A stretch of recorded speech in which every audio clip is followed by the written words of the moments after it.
अस्सलाम वालेकुम नाज़रीन। मुहर्रमुल हराम का नवा दिन वाकई करबला के सबसे अहम और दर्दनाक दिनों में से एक। ये वो दिन है जब इमाम हुसैन और इनके अहले बैत पर आजमाइशें अपनी इंतहा के करीब पहुंच चुकी थी। फुरात का पानी कई दिनों से बंद था। खैमों में मौजूद बच्चे शदीद प्यास की हालत में थे, मगर अहले बैत के चेहरों पर सब्र और अल्लाह की रजा के सामने तस्लीम और रजा का बेमिसाल मंजर था। 9 मुहर्रम 61 हिजरी को यजीदी लश्कर ने इमाम हुसैन के खैमों की तरफ पेश कदमी की और जंग की तैयारी शुरू कर दी। इस मौके पर इमाम हुसैन ने अपने भाई अलमदार करबला हजरत अब्बास को दुश्मन के पास भेजा ताकि उनसे बात करें और जंग को अगले दिन तक मुअख्खर करवाया जा सके। इमाम हुसैन की ख्वाहिश थी कि आखिरी रात अल्लाह ताला की इबादत, तिलावत कुरान, दुआ और इस्तग़फ़ार में गुजारी जाए। यूं वो रात तारीख में शब आशूर के नाम से हमेशा के लिए अमर हो गई। नाज़रीन, शब आशूर वो रात थी जब इमाम हुसैन ने अपने वफादार साथियों को जमा किया। आपने फरमाया कि दुश्मन सिर्फ मुझे चाहता है, तुम सब अंधेरे का फायदा उठाकर यहाँ से चले जाओ, मैं तुम सबको अपनी बैत से आजाद करता हूँ। लेकिन करबला के वो अजीम वफादार कैसे अपने मौला को तन्हा छोड़ सकते थे? हजरत अब्बास ने सबसे पहले अर्ज किया कि मौला, क्या हम आपके बाद जिंदा रहें?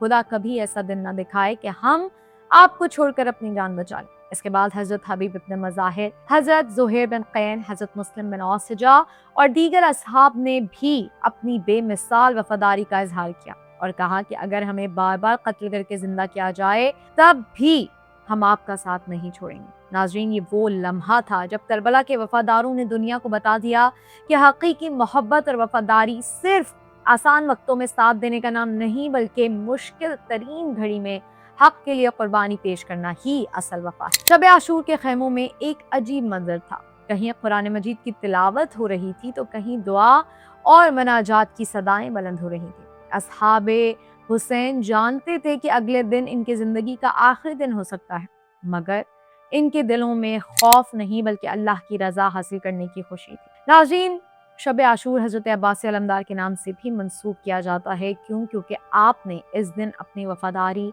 बहादुरी और अताअत इमाम की ऐसी मिसाल कायम की जिसकी नज़ीर तारीख में नहीं मिलती। हजरत अब्बास के लिए सबसे तकलीफ मंजर खैमों में बच्चों की प्यास थी, लेकिन आपने हर हाल में इमाम हुसैन के हुक्म की अताअत को मुकद्दम रखा। यही वजह है कि आज करोड़ों दिल हजरत अब्बास की वफा को सलाम पेश करते हैं। नाज़रीन, 9 मुहर्रम हमें ये दर्स देता है कि इंसान की असल पहचान उसके मुश्किल वक्त में होने वाले फैसलों से होती है। दौलत, ताकत और तादाद खत्म हो जाती है, लेकिन हक के लिए दी जाने वाली कुर्बानियां हमेशा जिंदा रहती हैं। आज अगर हम इमाम हुसैन और शहदाए करबला से मोहब्बत का दावा करते हैं तो हमें इनकी तालीमात को अपनी जिंदगियों में अपनाना होगा।